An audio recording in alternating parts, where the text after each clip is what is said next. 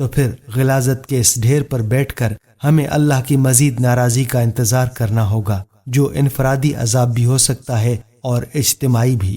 اللہ تعالی ہمیں سمجھ دے اور اپنے عذاب سے محفوظ رکھے، آمین۔ ناظرین، ہم یہ امید کرتے ہیں کہ آپ کو ہماری آج کی یہ ویڈیو ضرور پسند آئی ہوگی۔ اگر آپ کو ہماری آج کی یہ ویڈیو پسند آئی ہے تو آپ سے گزارش کرتے ہیں کہ آپ ہمارے چینل دستور حیات کو ضرور سبسکرائب کر لیں اور ساتھ ہی لگے بیل کے بٹن کو بھی پریس کر لیں تاکہ آپ کے پاس ہماری آنے والی مزید معلوماتی ویڈیوز کا نوٹیفیکیشن بر وقت ملتا رہے۔ سبسکرائب کے ساتھ ساتھ ہماری ویڈیو کو لائک بھی کریں اور اپنی قیمتی رائے کا اظہار کمنٹس میں ضرور کریں۔ ناظرین، ہمارے چینل دستور حیات کو اسی طرح سے دیکھتے رہیے۔ ہم پھر حاضر ہوں گے ایک نئے موضوع کے ساتھ۔